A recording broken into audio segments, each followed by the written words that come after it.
ये रीजनिंग के दोस्तों प्रैक्टिस सेट दोस्तों 11 लेकर आए हैं, जिसमें टॉप 10 इंपॉर्टेंट प्रश्न होने वाले हैं। और ये सभी प्रश्न दोस्तों पीवाईक्यू के क्वेश्चन है, जो कि प्रीवियस ईयर में पूछे गए प्रश्न है। ठीक है दोस्तों ये जितने भी प्रश्न होने वाली आने वाली आगामी प्रतियोगी परीक्षा जैसे कि UPP, UPSI, bank, railway, group D आदि सभी प्रतियोगी परीक्षाओं के लिए ये रीजनिंग के प्रैक्टिस सेट के क्वेश्चन दोस्तों बहुत ही इंपॉर्टेंट होने वाला है। चलिए हम देखेंगे कि पहला प्रश्न क्या कह रहा है। पहला प्रश्न को पढ़ेंगे, कह रहा है कि निम्नलिखित प्रश्न में दिए गए विकल्पों में से लुप्त अंक ज्ञात कीजिए। ठीक, देखिए यहाँ पे दोस्तों 4 दिया हुआ है, 4 के बाद 5, 5 के बाद 8, 8 के बाद 9, 9 के बाद 12, 12 के बाद 13 और उसके बाद यहाँ पे प्रश्न चिन्ह दिया हुआ है, जहाँ हमको कह रहा है कि लुप्त संख्या, लुप्त अंक ज्ञात कीजिए। तो इसको कैसे ज्ञात करेंगे दोस्तों, देखिए इसको दो मेथड से दोस्तों हम सॉल्व करके आपको बताने वाले हैं। और देखिए ये क्वेश्चन जो है दोस्तों एसएससी 10+2 2018 में पूछा गया प्रश्न है, मतलब कि ये पीवाईक्यू का क्वेश्चन है, जो कि आने वाली आगामी सभी प्रतियोगी परीक्षाओं के लिए इंपॉर्टेंट होने वाला है। ठीक, तो देखिए इसमें किया ये है दोस्तों, इसमें क्या किया है,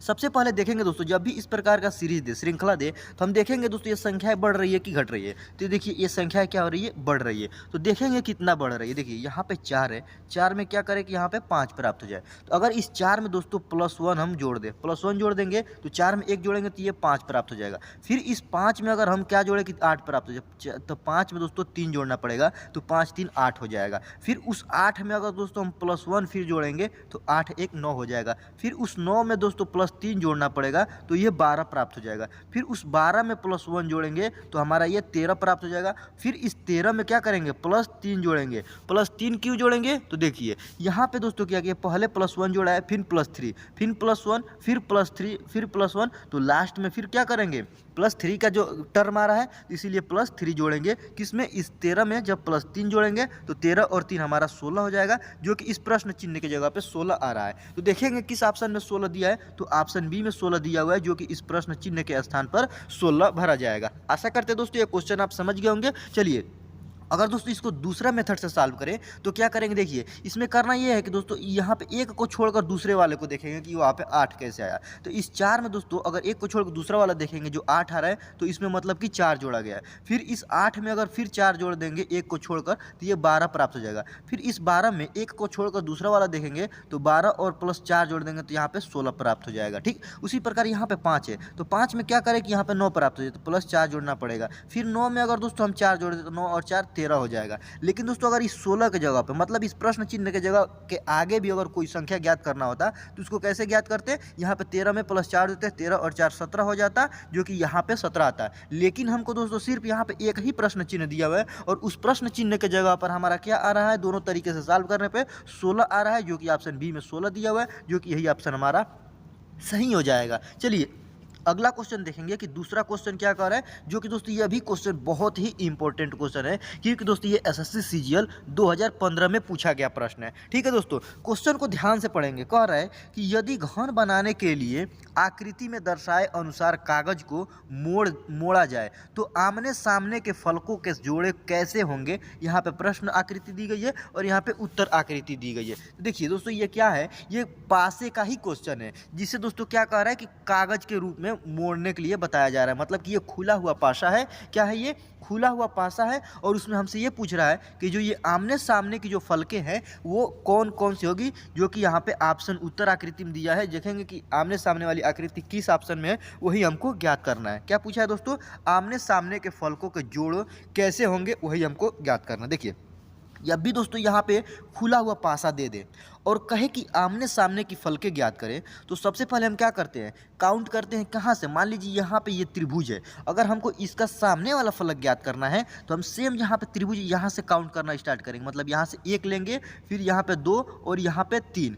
तीसरे नंबर पर दोस्तों इस गोला वाला चिन्ह आ रहा है, क्या आ रहा है, तीसरे नंबर पे गोला वाला चिन्ह। तो 1 से लेकर जो 3 तक गिनने पर 1 और 3 जो होते हैं दोस्तों एक दूसरे के विपरीत वाला फलक होते हैं। तो हमको क्या प्राप्त हुआ है दोस्तों, त्रिभुज के सामने क्या प्राप्त हुआ, हमको गोला प्राप्त हुआ। ठीक, अब उसी प्रकार दोस्तों क्या करेंगे, इसका करेंगे, इस चतुर्भुज का, तो चतुर्भुज से यहाँ पे काउंट करेंगे, यहाँ पे 1 2 और यहाँ पे 3। ये दोस्तों पासे का नियम होता है कि जब भी खुला हुआ पासा हो और उसका जो दो फलक होते हैं उसके आमने सामने के फलक ज्ञात करना हो तो क्या करेंगे, कोई भी एक फलक लेंगे, वहाँ से 3 तक काउंट करेंगे। तो 1 से लेकर दोस्तों 3 तक जो आएगा वो 1 और 3 जो फलक होंगी वो एक दूसरे की विपरीत फलक होंगे। उसी प्रकार हम क्या करेंगे, यहाँ पे चतुर्भुज से काउंट किए, देखिए यहाँ पे 1 आया है और यहाँ पे क्या है 3 आया है, मतलब यहाँ पे चतुर्भुज हुआ है और तीसरे नंबर पे क्या है, ये थोड़ा ऐसे चतुर्भुज दिया हुआ है, ठीक ऐसे बनाया हुआ है, ठीक ये 2 मिल गया हमको। अब तीसरा वाला कैसे ज्ञात करेंगे, तो तीसरा वाला भी क्या करेंगे, काउंट करेंगे। तो यहाँ से काउंट करेंगे, यहाँ पे 1, यहाँ पे 2 और यहाँ पे 3।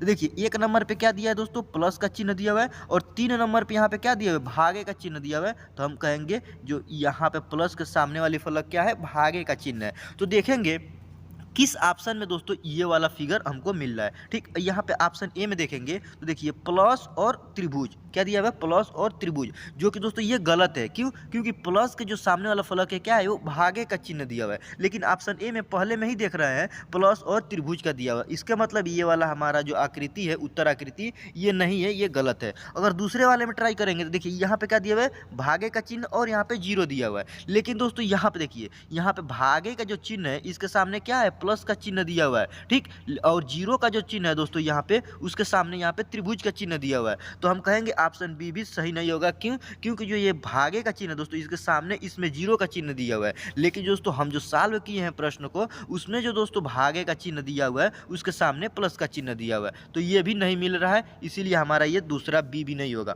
अगर सी को देखेंगे तो देखिए सी में देखेंगे दोस्तों यहाँ पे क्या दिया है, त्रिभुज दिया है और त्रिभुज के दोस्तों सामने क्या है, 0 का चिन्ह दिया हुआ है। तो देखिए अगर यहाँ पे आप यहाँ पे देखेंगे तो देखिए यहाँ पे त्रिभुज दिया हुआ है और इसके सामने 0 का चिन्ह दिया हुआ है, तो इसमें हम कहेंगे कि ये पहला वाला मिल रहा है। यहाँ पे दूसरा वाला देखेंगे, दूसरा वाला में क्या है, प्लस दिया हुआ है और प्लस चिन्ह के जो सामने वाली फलक है वो क्या है, भागे का चिन्ह है। तो देखिए यहाँ पे भी मिल रहा है, प्लस का चिन्ह है और इसके सामने वाली जो फलक है क्या है, भागे का चिन्ह है। तो ऑप्शन सी का दोस्तों यहाँ पे ये दोनों हमको क्या मिल रहा है, मिल रहा है। उसी प्रकार यहाँ पे तीसरा देखेंगे, तीसरा में क्या है, चतुर्भुज दिया है दोनों के आमने सामने, देखिए यहाँ पे भी क्या है, चतुर्भुज दिया है, यहाँ पे ये वाला चतुर्भुज और यहाँ पे ये वाला सब चतुर्भुज, ये दोनों के आमने सामने वाली क्या है, फलके है। तो हम कहेंगे कि जो हम फिगर ड्रा किए हैं दोस्तों वो ऑप्शन सी में पूरी तरह मिल रहा है, इसीलिए ऑप्शन सी हमारा सही हो जाएगा। आशा करते हैं दोस्तों ये क्वेश्चन आप बहुत अच्छे से समझ गए होंगे। जब भी दोस्तों इस प्रकार का खुली हुई पासा दे और आमने सामने की फलक ज्ञात करने के लिए कहें तो हम क्या करेंगे, किसी भी एक फलक से उठाएंगे, 1 2 और 3 तक काउंट करेंगे, जिसमें 1 और जो 3 होगा वो आमने सामने की फलके होंगी। ठीक है दोस्तों, चलिए अगला क्वेश्चन देखेंगे कि तीसरा क्वेश्चन क्या कह रहा है। तीसरे क्वेश्चन को दोस्तों ध्यान से पढ़ेंगे। कह रहा है तीसरा क्वेश्चन, एक पासे की 3 स्थितियां दी गई है, दिए गए पासे के संख्या 2 के सामने कौन सी संख्या होगी। ठीक, देखिए यहाँ पे कह रहा है कि एक ही पासे के 3 स्थितियां दी गई है। देखिए यहाँ पे 1 स्थिति, 2 स्थिति, 3 स्थिति, एक ही पासा है उसको 3 तरीके से घुमाकर रखा हुआ है। अब आगे कह रहा है कि दिए गए पासे के संख्या 2 के सामने कौन सी संख्या होगी। ठीक, तो देखेंगे दोस्तों किस वाली स्थिति में संख्या 2 दिया है, तो ऑप्शन तीसरा वाला, जो तीसरा वाला स्थिति है इसमें हमको संख्या 2 दिया है। अब इस हमसे ये कह रहा है कि जो संख्या 2 है इसके सामने कौन सी संख्या होगी, वही हमको ज्ञात करना है।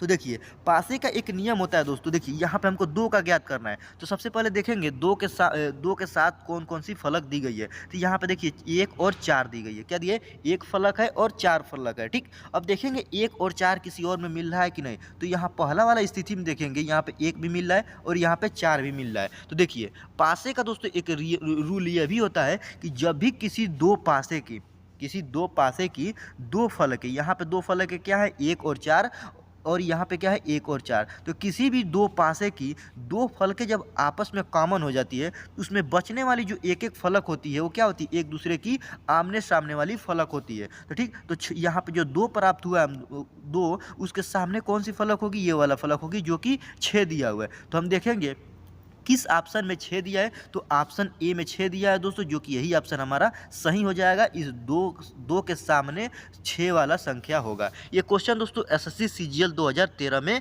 पूछा गया प्रश्न है। ठीक है दोस्तों, ये सभी प्रश्न दोस्तों पीवाईक्यू का क्वेश्चन है, जो कि दोस्तों आने वाली आगामी प्रतियोगी परीक्षाओं के लिए बहुत ही इंपॉर्टेंट होने वाला है। अब अगला क्वेश्चन, चौथा क्वेश्चन देखेंगे। क्वेश्चन को पढ़ेंगे। कह रहा है कि एक व्यक्ति उत्तर पश्चिम अभिमुख है, वह दक्षिणावर्त दिशा में 90 डिग्री घूमता है और फिर 135 वामावर्त दिशा में, वह अब किस दिशा में अभिमुख है, यही हमको ज्ञात करना है। ठीक है दोस्तों, देखिए क्या है कि एक व्यक्ति है जो कि उत्तर पश्चिम दिशा में क्या है, वो अभिमुख है, मतलब उत्तर पश्चिम दिशा में मुंह करके खड़ा हुआ है। फिर कह रहा है कि वह दक्षिणावर्त दिशा में 90 डिग्री घूमता है, मतलब कि अपने दाहिने तरफ वो कितना घूमता है, 90 डिग्री घूमता है। फिर वह 135 डिग्री वामावर्त मतलब बाया दिशा में घूमता है। अब पूछ रहा है कि वह किस दिशा में अभिमुख है, अब वह किस दिशा में मुंह करके खड़ा है, वही हमको ज्ञात करना है। ये क्वेश्चन दोस्तों आरआरबी ग्रुप डी 2013 में पूछा गया प्रश्न है। ठीक है दोस्तों, ये सभी प्रश्न दोस्तों पीवाईक्यू का क्वेश्चन है, जिसे दोस्तों प्रैक्टिस सेट के तौर पर सॉल्व करा रहे हैं, जो कि आने वाली आगामी सभी प्रतियोगी परीक्षाओं के लिए बहुत ही इंपॉर्टेंट होने वाला है। तो चलिए सबसे पहले हम आपको बता दें दोस्तों, जब भी दिशा का क्वेश्चन दे तो पेपर पे कैसे ड्रा करते हैं। देखिए इस साइड में क्या होता है, पूरब दिशा होता है, इस साइड में क्या होता है, पश्चिम दिशा, ऊपर की तरफ उत्तर दिशा और नीचे की तरफ क्या होता है, दक्षिण दिशा। अब हमको दोस्तों क्या करना है, इस क्वेश्चन को पढ़ेंगे। क्वेश्चन को कैसे पढ़ेंगे, देखिए सबसे पहले देखेंगे कह रहा है कि एक व्यक्ति उत्तर पश्चिम दिशा में अभिमुख है। देखिए दोस्तों, जब भी दोस्तों यहाँ पे उत्तर यहाँ पे दिया हुआ है और यहाँ पे पश्चिम दिया है, उत्तर और पश्चिम दिशा का है, मतलब कि ये इसके बीच में एकदम खड़ा है। ठीक, अगर दोस्तों पूरब और उत्तर दिशा का है, इसका मतलब ये इसके बीच में खड़ा है। ठीक, जब भी दोस्तों दो दिशा का नाम ले, इसका मतलब ये होता है कि वो उसके एकदम बीच में खड़ा हुआ है। ठीक, तो अब देखेंगे क्वेश्चन हमसे क्या कह रहा है कि एक व्यक्ति उत्तर पश्चिम दिशा में अभिमुख है। देखिए उत्तर यहाँ पे है और यहाँ पे पश्चिम, उत्तर पश्चिम मतलब इन दोनों के बीच में, मतलब यहाँ पे ये इधर मुंह करके वो आदमी क्या है, खड़ा है। वह दक्षिणावर्त दिशा में 90 डिग्री घूमता है। ठीक, दक्षिणा, देखिए जब भी दोस्तों यहाँ पे मुंह करके इधर खड़ा होगा तो उसका दक्षिण दिशा किधर होगा, उसका दक्षिण दिशा इस साइड में होगा, तो वो इधर मुंह करके कितना घूमता है, 90 डिग्री। तो जब भी दोस्तों यहाँ से 90 डिग्री घूमेंगे, यहाँ से ये वाला कितना डिग्री हो जाएगा, ये हो जाएगा हमारा 90 डिग्री घूमता है।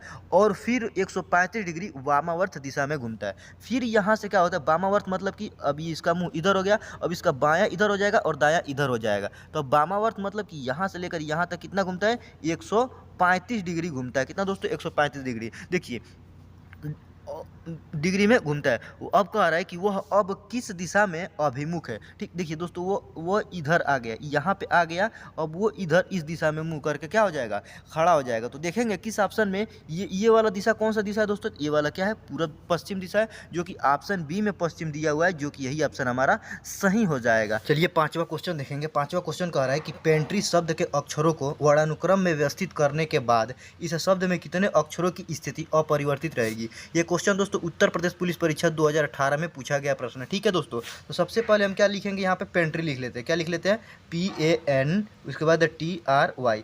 हमसे क्वेश्चन कह रहा है कि वर्णानुक्रम में व्यवस्थित करने का मतलब ये कि जो दोस्तों अंग्रेजी वर्णमाला में ABCD जो जिस क्रम में चलता है, मतलब कि ए 1 नंबर पे आता है, B 2 नंबर पे आता है, मतलब कि जो सबसे पहले जो लेटर आता है उसी को हमको इसमें लिखना है, उसी को कह रहा है वर्णानुक्रम में व्यवस्थित करने का। तो सबसे देखिए ये जो होता है दोस्तों, ए का प्लेस वैल्यू कितना होता है, 1 होता है, P का प्लेस वैल्यू कितना होता है, तो 16 होता है, N का प्लेस वैल्यू 13 होता है, उसके बाद T का प्लेस वैल्यू कितना होता है, 20 होता है, और यहाँ पे R का प्लेस वैल्यू कितना होता है, R का जो प्लेस वैल्यू होता है दोस्तों, आर का प्लेस वैल्यू 18 होता है। और दोस्तों यहाँ पे आर के बाद वाई भी है, तो यहाँ पे वाई होगा, और वाई का जो प्लेस वैल्यू है कितना होता है, वाई का प्लेस वैल्यू होता है 25। ठीक, अब देखिए सबसे पहले लिखेंगे, इसमें कौन सा लिखेंगे, तो इसमें देखिए ये लिखेंगे, सबसे पहले 1 नंबर वाला लिखेंगे। क्या लिखेंगे, ए, तो यहाँ पे 1 लिखेंगे। उसके बाद ए के बाद देखेंगे ए से बड़ा कौन सा होने वाला है इसमें, देखिए ए के बाद दोस्तों 13 होएगा, क्या होगा, 13 होगा, जो कि एन है, तो हम यहाँ पे एन लिखेंगे। देखिए 13 से बड़ा कौन है, 16, तो यहाँ पे 16 लिखेंगे, 16 की जगह पे पी है तो पी लिख लेंगे। अब 16 से बड़ा कौन होने वाला दोस्तों, 18 वाला, मतलब कि आर, तो यहाँ पे आर लिखेंगे। अब 18 के बाद दोस्तों बी होने वाला है, तो मतलब कि टी, तो यहाँ पे टी लिखेंगे। और लास्ट में सबसे बड़ा 25 है दोस्तों, तो यहाँ पे 25 मतलब कि वाई, तो हम यहाँ पे वाई लिखेंगे। तो अगर दोस्तों इस क्वेश्चन में अगर हम देखें ध्यान से, तो देखिए यहाँ पे जो सभी संख्या है दोस्तों, ये आमने सामने क्या है, बदली हुई लेटर है। लेकिन दोस्तों यहाँ पे जो 25 है दोस्तों, ये बदला हुआ नहीं है। इसका मतलब दोस्तों है कितने अक्षरों की स्थिति अपरिवर्तित है, तो सिर्फ वाई जो है दोस्तों, जो जिसका स्थिति अपरिवर्तित है, तो हम कहेंगे सिर्फ वाई अपरिवर्तित है, मतलब कि एक ही जो लेटर है वाई वो अपरिवर्तित है, जो कि ऑप्शन सी में ए दिया हुआ है, 1 दिया हुआ है, जो कि यही ऑप्शन हमारा सही हो जाएगा। चलिए अगला क्वेश्चन दोस्तों, छठवां क्वेश्चन देखेंगे। क्वेश्चन कह रहा है कि यदि i बराबर 9 और स्लिप SLIP बराबर 56 हो तो FALL फाल बराबर क्या होगा, जो कि प्रश्न चिन्ह दिया हुआ है वही हमको ज्ञात करना है कि यहाँ पे कौन सी संख्या भरी जाएगी। देखिए दोस्तों, ये SSC CGL 2016 में पूछा गया प्रश्न है, जो कि दोस्तों ये आने वाली आगामी प्रतियोगी परीक्षाओं के लिए ये सभी प्रश्न PYQ के बहुत ही इंपॉर्टेंट होने वाला है। ठीक, तो सबसे पहले देखेंगे दोस्तों यहाँ पे आई को 9 कैसे लिखा है। तो दोस्तों जो अंग्रेजी वर्णमाला में आई होता है उसका प्लेस वैल्यू कितना होता है, 9 होता है, जो कि यहाँ पे 9 लिखा हुआ है। ठीक, उसी प्रकार यहाँ पे देखिए एस जो होता है दोस्तों, एस का प्लेस वैल्यू कितना होता है 19, तो यहाँ पे 19 लिखेंगे, फिर प्लस लगाएंगे। और जो दोस्तों यहाँ पे एल दिया हुआ है, यल का जो प्लेस वैल्यू होता है कितना होता है 12 होता है, तो यहाँ पे 12 लिखेंगे। फिर यहाँ पे आई दिया हुआ है, आई का प्लेस वैल्यू कितना होता है 9 होता है, तो यहाँ पे 9 लिख लेंगे। फिर यहाँ प्लस लगा के यहाँ पे लास्ट में पी दिया हुआ है और पी का प्लेस वैल्यू 16 होता है, तो हम यहाँ पे 16 लिखेंगे। अब इन सभी को आपस में जोड़ेंगे, क्या करेंगे सभी को आपस में जोड़ेंगे। तो देखिए 19 और दोस्तों 12 का जोड़ेंगे तो हमारा 31 हो जाएगा। 31 में दोस्तों 9 को जोड़ेंगे तो हमारा 40 हो जाएगा, और 40 में 16 को जोड़ेंगे तो हमारा 56 प्राप्त हो जाएगा। जो कि दोस्तों देखिए यहाँ पे 56 दिया हुआ है, किसका, स्लिप का। क्या किए हैं, इस स्लिप का जो जितने भी इसमें लेटर दिए हैं उन सभी का क्या किए हैं, प्लेस वैल्यू लिए हैं, और प्लेस वैल्यू लेकर दोस्तों क्या कहें, जोड़ दिए हैं, तो हमको ये 56 प्राप्त हो गया है। अब यही प्रोसेस हम क्या करेंगे, इस फाल में लगाएंगे। देखेंगे जो f होता है दोस्तों, f का प्लेस वैल्यू कितना होता है, तो f का प्लेस वैल्यू 6 होता है, तो 6 लिख लेंगे। फिर यहाँ पे a दिया हुआ है, a का प्लेस वैल्यू 1 होता है, तो हम यहाँ पे 1 लिखेंगे और प्लस लगाएंगे। फिर यहाँ पे l दिया हुआ है, l का प्लेस वैल्यू 12 होता है, और 2 ठो दोस्तों l दिया है, तो 2 ठो हम 12 लगाएंगे। अब सभी को आपस में जोड़ेंगे, क्या करेंगे, देखिए यहाँ पे 12 और 12 कितना हो जाएगा 24, और 24 में दोस्तों 1 जोड़ेंगे तो हमारा 25, अब 25 में इस 6 को जोड़ेंगे तो हमारा 31 प्राप्त हो जाएगा, कितना 31। तो देखेंगे दोस्तों यहाँ पे FALL फाल का जो दोस्तों हमारा क्या मिल रहा है, कोड मिल रहा है, कितना मिल रहा है 31 मिल रहा है। तो देखेंगे किस ऑप्शन में 31 दिया है, तो ऑप्शन बी में देखिए दोस्तों यहाँ पे 31 दिया है,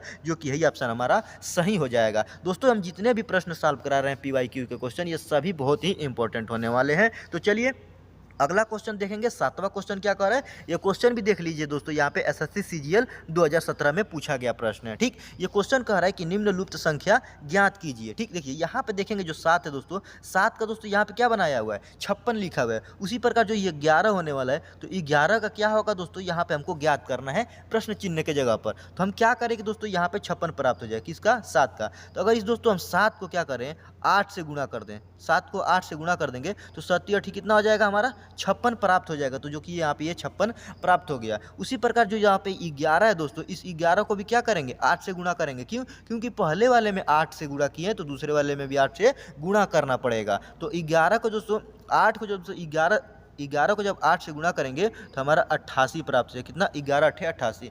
लेकिन देखेंगे किसी भी ऑप्शन में दोस्तों 88 ये दिया नहीं है, तो हम कहेंगे ये वाला प्रोसेस क्या है, गलत है, ये वाला प्रोसेस नहीं लगेगा। ठीक, अगर फिर दोबारा क्या करें, इस 7 का क्या कर दें, स्क्वायर कर दें। 7 का स्क्वायर कितना होता है दोस्तों, 7 7 49 होता है, कितना 49। लेकिन हमको यहाँ पे 56 चाहिए, तो इसमें फिर क्या करेंगे, इसे 7 को जोड़ेंगे, क्या करेंगे 7 का स्क्वायर करेंगे और फिर 7 को जोड़ेंगे, तो हमारा कितना हो जाएगा 49 और 7 मिलकर होता है 56, जो कि यहाँ पे 56 मिल गया। फिर उसी प्रकार इस 11 का भी स्क्वायर करके 11 जोड़ेंगे, तो 11 का जब स्क्वायर करेंगे तो 121 होता है 11 का स्क्वायर, और फिर उसमें प्लस वो 11 जोड़ेंगे, तो देखिए कितना हो जाएगा 1 1 कितना हो जाएगा 2 2 और 1 1 कितना हो जाएगा 3, और ये एक यहाँ पे लिखेंगे तो कितना हो जाएगा 132 प्राप्त हो जाएगा। जो कि दोस्तों इसका संबंध दोस्तों यहाँ पे 132 प्राप्त हो रहा है। जिस प्रकार 7 का संबंध यहाँ पे 56 हो रहा है, उसी प्रोसेस से दोस्तों 11 का संबंध यहाँ पे 132 हो रहा है, जो कि इस प्रश्न चिन्ह के जगह पे भरा जा रहा है। तो देखेंगे किस ऑप्शन में 132 दिया है, तो ऑप्शन सी को देखिए यहाँ पे 132 दिया हुआ है, जो कि ये ऑप्शन हमारा सही हो जाएगा। चलिए आशा करते हैं दोस्तों ये सभी प्रश्न आप बहुत अच्छे से समझ रहे होंगे। चलिए अगला 8वां क्वेश्चन देखेंगे। कह रहा है कि निम्नलिखित संख्या ज्ञात कीजिए। ये क्वेश्चन भी दोस्तों प्रीवियस ईयर SSC CGL 2017 में पूछा गया प्रश्न है। यहाँ पे क्या कर रहा है, यहाँ पे जो 6 है दोस्तों, इस 6 का संबंध -3 से दिया हुआ है। उसी प्रकार यहाँ पे जो -18 है दोस्तों, इसका संबंध यहाँ पे क्या होगा, वही हमको यहाँ पे ज्ञात करना होगा। क्या करेंगे, देखिए अगर इस 6 को क्या कर दोस्तों, इस 6 को लेके अगर हम -2 से गुना कर दें, 6 को अगर -2 से 6 को -2 से भाग कर देंगे, तो देखिए 2 एकम 2 और 2 तिहाई 6, ये 3 मिल गया। और ये दोस्तों जो चिन्ह क्या है माइनस वाला है, तो ये वाला माइनस वाला चिन्ह यहाँ पे आ जाएगा, जो कि 6 का संबंध यहाँ पे क्या हो गया -3 मिल गया। क्या किए 6 को -2 से क्या कर दिए, भाग कर दिए। उसी प्रकार यहाँ पे जो -18 है दोस्तों, क्या है -18, इसको क्या करेंगे -2 से डिवाइड करेंगे, क्योंकि पहले वाले में भी -2 से हम क्या किए थे, डिवाइड किए थे। देखिए यहाँ से माइनस से ये माइनस कट जाएगा, ठीक, क्या हो जाएगा, माइनस से माइनस कट जाएगा, और 2 से ये 18 काटेंगे तो 2 नवा 18 होता है, कितना, 2 नवा 18, तो हमारा 9 प्राप्त हो जाएगा। तो देखेंगे किस ऑप्शन में 9 दिया, तो ऑप्शन बी में 9 दिया हुआ है, जो कि इस प्रश्न चिन्ह के स्थान पर 9 भरा जाएगा, जो कि यही ऑप्शन हमारा सही हो जाएगा। अगला क्वेश्चन दोस्तों 9वां क्वेश्चन देखेंगे, कह रहा है कि निम्नलिखित प्रश्न में दिए गए विकल्पों में से प्रश्न चिन्ह के स्थान पर आने वाली संख्या को चुनिए। ठीक, देखिए यहाँ पे 3 ठो फिगर दिया गया है दोस्तों, और लास्ट में यहाँ पे जो तीसरा वाला फिगर यहाँ पे प्रश्न चिन्ह दिया हुआ है, जहाँ पर हमको कह रहा है कि उस स्थान पर आने वाली संख्या को ज्ञात कीजिए। ये क्वेश्चन आरआरबी एनटीपीसी 2016 में पूछा गया प्रश्न है। तो दोस्तों इस क्वेश्चन को हम 2 मेथड से सॉल्व कर सकते हैं। पहला वाला मेथड से इससे पहले सॉल्व करके देखते हैं। देखिए यहाँ पे 9 दिया है दोस्तों, 9 के बाद 16 आ गया है, 9 में क्या जोड़ा है कि 16 आ गया, तो इसमें 7 जोड़ा हुआ है तो 16 प्राप्त हो गया। फिर 16 में क्या जोड़ा है तो 25 आ गया है, तो 16 में दोस्तों अगर हम 9 जोड़ेंगे तो 16 और 9 कितना होता है 25, जो कि यहाँ पे 25 मिल गया। फिर इस 25 में क्या जोड़ेंगे तो यहाँ पे 36 हो जाएगा, तो 25 में हम दोस्तों 11 जोड़ेंगे तो हमारा ये 36 प्राप्त हो जाएगा। मतलब देख रहे हैं 7 लिया है तो 7 से 2 अधिक 9 जोड़ रहा है, फिर 9 से 2 अधिक 11 जोड़ रहा है, मतलब कि जो संख्या हम जोड़ रहे हैं उसके बाद जो आने वाली संख्या उससे 2 अधिक लेकर जोड़ रहा है। अब यही प्रोसेस देखेंगे यहाँ पे दूसरे वाले फिगर में लग रहा है कि नहीं, तो यहाँ पे क्या दिया 16, 16 में क्या जोड़ेंगे तो यहाँ पे 25 प्राप्त हो जाएगा। तो 16 में दोस्तों हमको 9 जोड़ना पड़ेगा तो 25 प्राप्त हो जाएगा। फिर इस 25 में दोस्तों जब हम 11 जोड़ेंगे, 9 से 2 अधिक 11, और जब दोस्तों 25 में हम 11 जोड़ेंगे तो 25 और 11 मिलकर हमारा 36 प्राप्त हो जाएगा, जो कि यहाँ पे 36 दिया है। फिर इस 36 में क्या करेंगे प्लस 13 जोड़ेंगे, कितना 13, ठीक, क्यों, क्योंकि ये 11 से 2 अधिक कितना होता है 13, अब जब 36 में 13 जोड़ेंगे तो हमको 49 प्राप्त हो जाएगा। ठीक, अब आगे देखेंगे आगे क्या जोड़ेंगे। देखिए यहाँ पे क्या दिया है 36 दिया है, अगर इस 36 में क्या जोड़े कि यहाँ पे 49 हो जाए, तो 36 में हमको 13 जोड़ना पड़ेगा तो ये 49 प्राप्त हो जाएगा। फिर 49 में क्या जोड़े कि यहाँ पे ये प्रश्न चिन्ह आ जाए दोस्तों, तो 49 में हमको क्या जोड़ना पड़ेगा 15 जोड़ना पड़ेगा, कितना 15 जोड़ना पड़ेगा। जब 49 में 15 जोड़ेंगे तो हमारा कितना हो जाएगा 64 हो जाएगा, जो कि इस प्रश्न चिन्ह के जगह पे भरा जाएगा। फिर दोस्तों इस 64 में अगर हम क्या करें, यहाँ 15 और आगे जोड़ना पड़ेगा हमको 17, क्योंकि 15 के बाद हमारा क्या आएगा 15 से 2 अधिक 17 हो जाएगा। तो इस 64 में जब हम 17 जोड़ेंगे, कितना 64 में जब हम 17 जोड़ेंगे तो हमारा 81 प्राप्त हो जाएगा, जो कि यहाँ पे 81 दिया हुआ है। लेकिन हमको प्रश्न चिन्ह के जगह पे ज्ञात करना था, तो प्रश्न चिन्ह के जगह पे 64 आया है, जो कि ऑप्शन ए में 64 दिया है, जो कि यही ऑप्शन हमारा सही हो जाएगा। चलिए दोस्तों इसको दूसरे मेथड से सॉल्व करके देखते हैं, जो कि बहुत ही आसान है। क्या है दोस्तों, यहाँ पे देखेंगे क्या है 9 है, क्या है 9, ये दोस्तों कितने का वर्गमूल होता है, तो ये 3 का स्क्वायर होता है 9। फिर आगे क्या है 4 का स्क्वायर दिया, 4 का वर्गमूल है। आगे क्या है ये 5 का वर्गमूल है। ये क्या है दोस्तों, तो ये 6 का वर्गमूल है 36। उसी प्रकार यहाँ पे 16 दिया, 16 जो होता है दोस्तों ये 4 का स्क्वायर का मान होता है। फिर आगे जो 25 है दोस्तों ये 5 का स्क्वायर का मान होता है। फिर आगे ये 36 दोस्तों ये 6 का स्क्वायर का मान होता है। फिर आगे ये 49 दिया, जो कि ये 7 का स्क्वायर का मान होता है। ठीक, उसी प्रकार दोस्तों आगे देखेंगे जो 36 है दोस्तों ये 6 का स्क्वायर का मान है। फिर आगे यहाँ पे जो 49 है ये 7 के स्क्वायर का मान है। फिर आगे जो दोस्तों यहाँ पे होगा ये 8 के स्क्वायर का मान होगा। और लेकिन दोस्तों यहाँ पे क्या दिया है, यहाँ पे देखें जो अगला होगा ये क्या हो जाएगा 9 का स्क्वायर का मान होगा। तो देखिए 9 का स्क्वायर का मान 81 होता है। यहाँ पे प्रश्न चिन्ह की जगह पे क्या आया है 8 के स्क्वायर का मान, और 8 का स्क्वायर कितना होता है 64, जो कि दोस्तों हम पहले वाले मेथड से भी ज्ञात किए तो हमको 64 प्राप्त हुआ था, और इस वाले मेथड से भी सॉल्व कर रहे हैं तो हमको 64 प्राप्त हो रहा है, जो कि ऑप्शन ए में दिया हुआ है। चलिए दोस्तों लास्ट क्वेश्चन 10वां क्वेश्चन देखेंगे। कह रहा है कि दिए गए विकल्पों से लुप्त संख्या ज्ञात कीजिए। यह क्वेश्चन दोस्तों सीपीओ एसआई 2010 में पूछा गया प्रश्न है। ठीक है दोस्तों, यहाँ पे इस क्वेश्चन में देखेंगे कि यहाँ पे देखिए बीच में क्या दिया हुआ है प्रश्न चिन्ह दिया हुआ है, और हमको वहीं पे ज्ञात करना है कि यहाँ पे लुप्त संख्या क्या होगी। कैसे ज्ञात करेंगे, देखिए अगर दोस्तों इस पहले वाले कॉलम में संख्या में ले लें, ठीक, तो अगर इसमें क्या करेंगे दोस्तों हमको देखिए यहाँ पे 28 लाने का कोशिश करना होगा, उसी प्रकार इसको 16 लाने का कोशिश करना होगा। तो दोस्तों जिस प्रकार ये 28 और 16 आएगा उसी प्रकार इसको भी हम लाकर सॉल्व कर लेंगे। तो कैसे सॉल्व करेंगे, देखिए अगर दोस्तों इस 8 को 5 से क्या कर दे गुना कर दे, तो 8 5 कितना हो जाएगा 40 हो जाएगा, और उस 40 में से इस 12 को घटा दे, क्या कर दे 40 में से जब 12 घटाएंगे तो हमारा 28 मिल जाएगा, जो कि यहाँ पे 28 दिया हुआ है। अब देखेंगे यही प्रोसेस जो दोस्तों दूसरे वाले कॉलम में इसमें लग रहा है कि नहीं। क्या करेंगे 9 को 4 से क्या करेंगे गुणा करेंगे, 9 चौको कितना होता है दोस्तों 36 प्राप्त हो जाएगा, और उस 36 में से इस नीचे वाले क्या करेंगे 25 को हम घटाएंगे। 36 36 में से जब 25 घटाएंगे तो हमको कितना प्राप्त हो जाएगा, 36 में से जब 25 घटाएंगे तो हमारा हो जाएगा दोस्तों 11 प्राप्त हो जाएगा, जो कि इस प्रश्न चिन्ह के जवाब क्या भरा जाएगा, 11 भरा जाएगा। लेकिन देखेंगे दोस्तों ये वाला प्रोसेस यहाँ पे भी लग रहा है कि नहीं। देखिए 10 को 3 से गुणा करेंगे, 10 ये कितना हो जाएगा 30, और 30 में से इस 14 को घटाएंगे तो 30 में से जब 14 को घटाएंगे दोस्तों हमको 16 प्राप्त हो जाएगा, जो कि देखिए यहाँ पे 16 दिया हुआ है। ठीक, तो हमारा प्रश्न चिन्ह की जगह पे क्या निकाले थे दोस्तों, 11, जो कि ऑप्शन बी में 11 दिया है, जो कि यही ऑप्शन हमारा सही हो जाएगा। आशा करते हैं दोस्तों ये क्वेश्चन आप समझ गए होंगे। चलिए मिलते हैं नेक्स्ट वीडियो में, तब तक के लिए जय हिंद।